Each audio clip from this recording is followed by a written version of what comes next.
Hello everyone, welcome to simplest biology hub. I am Sharmila and आज हम discuss करेंगे antibody के बारे में। ये टॉपिक है क्लास 12 का human health and disease. Antibody क्या है बेटा? एंटीबॉडी जब भी कोई हमारा बॉडी किसी पैथोजन के कांटेक्ट में आती है तो सबसे पहले हमारी इम्यून सिस्टम आपकी एक्टिवेट हो जाती है और एक्टिवेट होने के बाद वो एंटीबॉडी का प्रोडक्शन करती है। तो antibody is nothing but the immunoglobulin protein. ये प्रोटीन का टाइप है एक, जिसको इम्यूनोग्लोबिन प्रोटीन कहते हैं और जो आईजी से रिप्रेजेंट किया जाता है। इसके बेसिस पे इसके नंबर ऑफ द टाइप से वो हम इसीलिए वीडियो में आगे देखते हैं। ओके, आईजी से डिफाइन करते हैं इम्यूनोग्लोबिन प्रोटीन। सो हमारा जो इम्यून सिस्टम है उसकी सेल्स है डब्ल्यूबीसीज के पास दो सेल्स होती है, T cells and B cells. T cells के तीन टाइप आते हैं, helper T, killer T and suppressor T, जो ब्लाइंडली अटैक करती है किसी भी पैथोजन के ऊपर जब कोई पैथोजन बॉडी के अंदर एंटर होता है। And B cell is responsible to produce the antibody. तो इस वीडियो में हम इस बारे में बात करेंगे कि बी सेल किस तरह से एंटीबॉडी बनाती है, बी सेल्स किस तरह से एंटीबॉडी क्रिएट करती है, उसका फंक्शन किस तरह से परफॉर्म होता है और वो किस तरह से किसी भी डिसीज़ के अगेंस्ट आपका वर्क करती हैं। सो बी सेल्स आपकी बना रही है बेटा एंटीबॉडी। ओके, और antibody is made up of two things.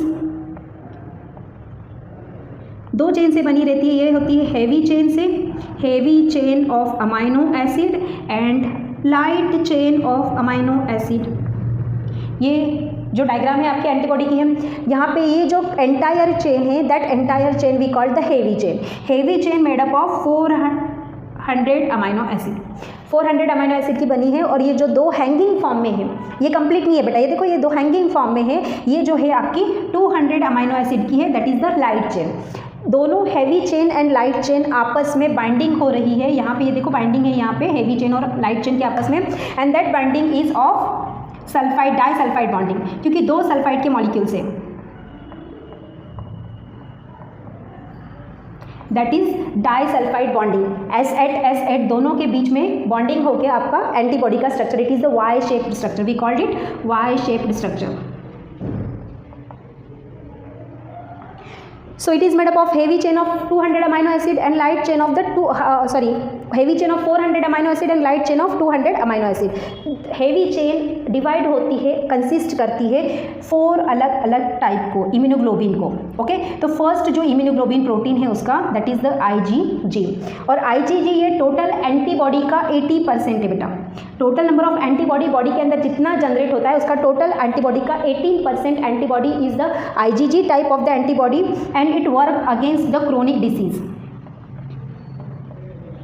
Body में कोई भी क्रोनिक डिसीज, जैसे आपका एड्स हो रहा है, कैंसर हो रहा है, देन आपका कोई डेंगू, मलेरिया, जो लंबे समय तक चलती बीमारी, लाइक योर डायबिटीज़, बीपी, जो लंबे समय तक बीमारी चलती है, that disease we called the chronic disease. उसके अगेंस्ट कोई वर्क कर रहा है, क्रोनिक डिसीज के अगेंस्ट वर्क करती है जो लंबे समय तक बीमारियां चलती है। एंड ये मोनोमर है। मोनोमर है मतलब एक सिंगल टाइप के एंटीजन को बाइंड होगी, फिर वो चाहे वायरस हो, चाहे बैक्टीरिया हो, चाहे प्रोटोजोन हो, कोई भी हो, एक सिंगल तरह का एंटीजन हो। एंटीजन जो बाहर से सब्सटेंस बॉडी के अंदर एंटर होता है दैट वी कॉल्ड एंटीजन। और यहाँ पे क्योंकि एंटीबॉडी की बात हो रही है तो एंटीजन जो होगा वो लिविंग होगा बेटा। तो लिविंग क्या होगा? या तो वायरस होगा, या तो बैक्टीरिया होगा, या तो प्रोटोजोन होगा। और लिविंग वायरस, बैक्टीरिया ये किसके बने हैं? ये तो बने हैं या तो पॉलीसैकेराइड की बनी है उनकी सेल वॉल, या तो प्रोटीन की बनी है। तो इस पॉलीसैकेराइड और प्रोटीन के खिलाफ इसको वर्क करना है। ये मोनोमर है, क्रोनिक डिसीज के अगेंस्ट आपका वर्क करता है और मदर टू फीटस की बॉडी में ट्रांसमिट हो रहा है थ्रू प्लासेंटा। जो नाल जुड़ी रहती है मदर की गर्भ से लेके बच्चे के नाभि तक की, दैट वी कॉल्ड प्लासेंटा, उससे जुड़ा हुआ है। उस प्लासेंटा के थ्रू मदर की बॉडी से फीटस बॉडी में ट्रांसमिट हो रही है and that is the IgG type of the immunity, IgG type of the antibody first भी जा रही है मदर की बॉडी से बच्चे की बॉडी के अंदर। दूसरा टाइप है हमारा IgA type of the antibody. ये टोटल एंटीबॉडी के 15% है बेटा और ये भी मोनोमर है आपका, सॉरी ये डाइमर है। ये डाइमर है मीन्स इस तरह से का कुछ स्ट्रक्चर होगा उसका, वाई जुड़ा, दो अलग अलग पैथोजन को एक साथ बाइंड कर सकती है। And it's secreted found in secretory cell. ये बॉडी की सिक्रीटरी सेल्स में मिलेगी। तो कहाँ कहाँ मिलेगी? ये मिलेगी म्यूकस के अंदर, ये मिलेगी टीयर्स के अंदर, ये मिलेगी ट्रकिया के अंदर, जो नेजल पैसेज है यहाँ पे जो म्यूकस ग्लैंड है, ट्रकिया के अंदर जो म्यूकस ग्लैंड है, इसोफेगस के एरिया में जो म्यूकस ग्लैंड है, उस म्यूकस सिक्रेटिंग एरिया के अंदर, सलाइवा सिक्रेटिंग एरिया के अंदर, सलाइवरी ग्लैंड के अंदर एंड टीयर्स सिक्रेटिंग एरिया के अंदर secretory cells, we call the secretory antibody, हम इसे बोलते हैं, यहाँ पे आपकी मिलेगी, डाइमर है एंड टोटल एंटीबॉडी का 15% एंटीबॉडी है। नेक्स्ट है आपकी IgM। IgM है टोटल एंटीबॉडी के 5% एंटीबॉडी है and it is pentamer. Pentamer मतलब स्ट्रक्चर कुछ आपका पेंटागोन जैसा होगा और ये एक साथ 5 एंटीजन को बाइंड करने की एबिलिटी रखती है और ये वर्क करती है against any kind of acute disease. Any kind of acute disease, acute disease मतलब हमें कॉमन कोल्ड हो गया, सर्दी खांसी बुखार हो गया, मलेरिया हो गया, जो छोटी मोटी बीमारियां होती रहती है, उस छोटी मोटी बीमारियां के अगेंस्ट जो वर्क कर रहा है that is the IgM। Total antibody का 5% है, क्योंकि तुरंत अटैक करना बेटा, तो बीमारी बता के थोड़ी ना आती है। अभी हम अच्छे दिख रहे थे, शाम तक हम बीमार पड़ जाएंगे, तो उस कंडीशन में उसको तुरंत अटैक करना है। तो तुरंत अटैक करना है तो ये एक साथ बहुत सारी जुड़ जाएंगी उसके साथ, तो एक कोएगुलेशन क्रिएट करती है। उस कोएगुलेशन को भी क्या बोलते हैं हम आगे देखते हैं। तो ये पेंटामर है, एक्यूट लेवल के डिसीज़ को ये करती है आपकी। नेक्स्ट है आपकी IgD। ये टोटल एंटीबॉडी का 1% है एंड ये आपका वर्क करती है प्रोड्यूसर बी सेल्स, मतलब आपकी जो बीटा सेल्स है, प्रोड्यूसर बी सेल्स है, उसको प्रिपेयर करने में हेल्प करती है, उसको आइडेंटिफाई करने में, उसको रिकॉग्नाइज करने में, एंटीजन को रिकॉग्नाइज करने के लिए हेल्प करती है, जो टोटल ब्लड एंटीबॉडी का 1% है। And the last one is IgE। ये टोटल एंटीबॉडी के 1% से लेस देन 1% है and it is work against allergy. Allergies के खिलाफ काम करती है। तो एलर्जीज़ के खिलाफ WBC की कौन सी सेल काम करती है? एलर्जी के खिलाफ WBC की न्यूट्रोफिल सेल काम करती है। WBC के टाइप्स हमने देखे थे, ग्रैनुलोसाइट्स एंड अग्रैनुलोसाइट्स। तो ग्रैनुलोसाइट्स 3 पार्ट में डिवाइड होती है, योसिनोफिल्स, बेसोफिल्स एंड न्यूट्रोफिल्स। तो उसकी जो न्यूट्रोफिल सेल्स है वो एलर्जी के अगेंस्ट काम करती है। तो न्यूट्रोफिल सेल्स के पास जो इम्यूनोग्लोबिन प्रोटीन होता है वो IgE type of the immunoglobulin protein होता है जो एलर्जी के खिलाफ काम करता है। तो ये जो है ये हैवी चेन के पार्ट है। तो हैवी चेन के पार्ट है मतलब एक्चुअली कहाँ है ये भी देख लेते हैं। ये वाई शेप एंटीबॉडी है। ओके, ये वाई शेप एंटीबॉडी का ये जो सामने वाला पोर्शन है बेटा, ये सामने वाला पोर्शन, ये आपने देखा होगा ये एक जैसा पोर्शन है और ये सामने वाला पोर्शन में कुछ पैटर्न बना है। अब ये पैटर्न कोई फिक्स नहीं होता भाई, ये पैटर्न चेंज होता रहता है। इसे हम बोलते हैं एंटीजन बाइंडिंग साइट। मतलब ये पैटर्न एंटीजन के साथ बाइंड हो रहा है, किसी भी बैक्टीरिया के साथ बाइंड हो रहा है, वायरस के साथ बाइंड होगा। तो बैक्टीरिया के बॉडी के ऊपर, वायरस की बॉडी के ऊपर जिस तरह का रिसेप्टेकल होगा उस रिसेप्टल से वो बाइंड होगा। तो रिसेप्टल का शेप जैसा होगा अकॉर्डिंग टू दैट शेप ये अपने आप को चेंज करेगा। अगर सपोज ये पैथोजन है, ये बहुत ही खतरनाक सा पैथोजन है आपका, ओके, और ये पैथोजन के ऊपर रिसेप्टर्स गोल है, राउंडेड है, तो ये जो शेप है ये राउंडेड फॉर्म में उसके साथ बाइंड होगा ऐसा। अगर ये आपके पैथोजन के ऊपर रिसेप्टेकल्स स्क्वायर फॉर्म में है तो ये ऐसा स्क्वायर फॉर्म में आपका डेवलप होगा। ये अपना शेप चेंज कर सकता है, एंटीजन बाइंडिंग साइट अपना शेप चेंज करता है according to the receptor of pathogen. Pathogen के ऊपर रिसेप्टर होते हैं, रिसेप्टर मतलब उसकी एक बाइंडिंग साइट होती है, ये कहीं पे भी जाके बाइंड कर सकता है। तो ये जो साइट है आपका शेप चेंज कर सकती है। तो ये जो हमारा एंटीबॉडी है बेटा, एंटीबॉडी के 2 रीजन होते हैं, एक रीजन कहलाता है C रीजन और दूसरा V रीजन।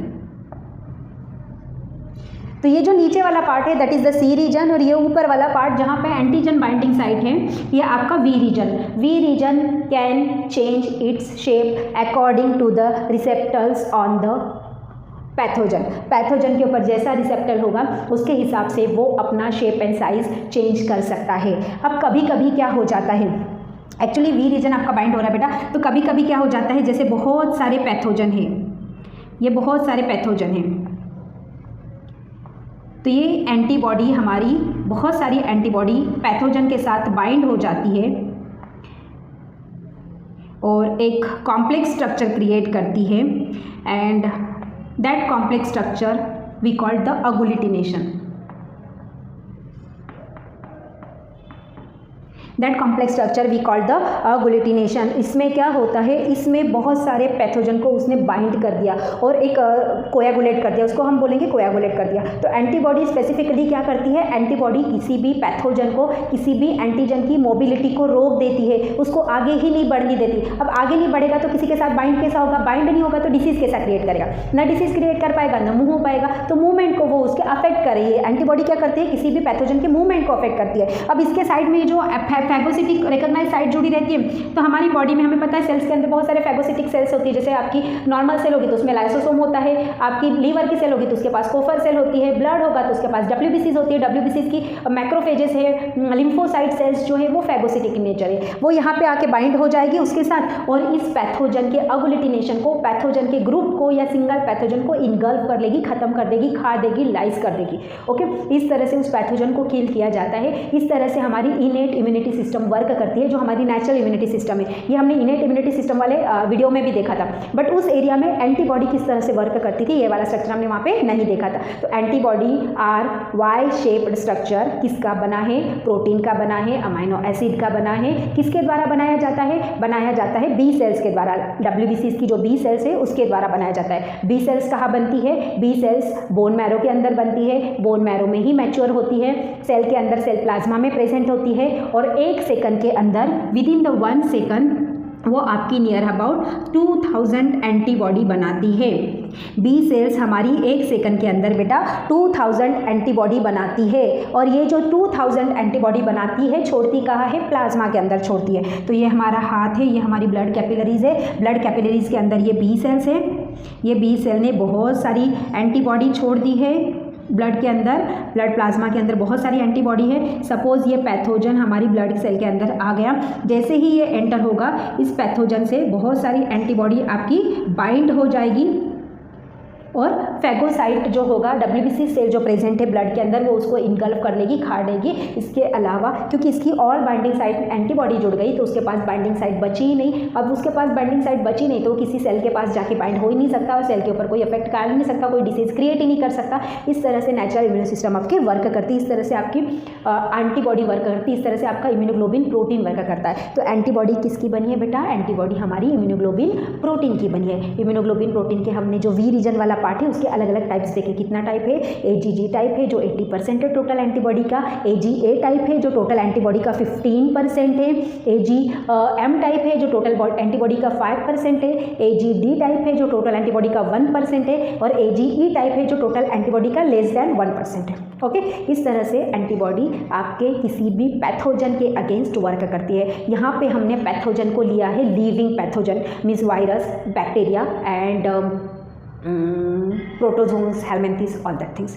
तो क्या डस्ट पार्टिकल हो गए, कुछ मेटल्स हो गए, कुछ कंपाउंड्स हो गए, कुछ फूड कंपोनेंट हो गए, कुछ कलर्स कंपाउंड हो गए जो हमारी बॉडी में जाते हैं, उनको भी एंटीजन कहा जाता है। बट उनके ऊपर वर्क करने के लिए हमें एंटीबॉडी बनाने की ज़रूरत नहीं है क्योंकि वो इनएक्टिव फॉर्म है, तो उसको नेचुरली डब्ल्यूबीसीज के द्वारा डायरेक्टली इनगल्फ किया जाता है, डायरेक्टली उसके ऊपर अफेक्ट किया जाता है ना। इस तरह से एंटीबॉडी बॉडी के अंदर, ब्लड के अंदर फंक्शनिंग करती है। आई होप आपको ये वाला एरिया बहुत ही अच्छे से क्लियर हो गया होगा। एंटीबॉडी का बोर्ड एग्जामिनेशन के पॉइंट ऑफ व्यू से अगर हम देखते हैं तो ये जो डायग्राम है बेटा, मोस्ट इंपॉर्टेंट डायग्राम, इसके ऊपर केस स्टडी आने की पॉसिबिलिटीज़ होती है। सीबीएसई एग्जाम में केस स्टडी बन जाती है और आपके जो छोटे मोटे जो एमसीक्यूज क्वेश्चन है बहुत सारे बनेंगे। डाइसल्फाइड बॉन्ड को तो हमें भूलना ही नहीं है, वाई शेप, कौन सा एंटीबॉडी का परसेंटेज कितना है, इम्यूनोग्लोबिन प्रोटीन किस तरह से वर्क करता है, कौन सी सेल से प्रोड्यूस होती है, ये छोटी छोटी चीज़ें हमें सभी चीज़ों को ध्यान में यहाँ पे रखना पड़ेगा। आई होप ये पार्ट आपको बहुत अच्छे से समझ में आ गया होगा। इसका जो नेक्स्ट वाला वीडियो है उसके अंदर हमने इसी का अगला टॉपिक है, आई थिंक वो रिलेटेड टू एड्स और कैंसर कुछ होगा। आई थिंक कैंसर वाला पोर्शन तो हमने कंप्लीट कर ही लिया बेटा, HIV एड्स से रिलेटेड, और फिर ड्रग एडिक्शन वाला हमारा जो एक बड़ा सा पार्ट बचा है उसको भी हम आगे वाले वीडियो में कवर करेंगे। Thank you everyone.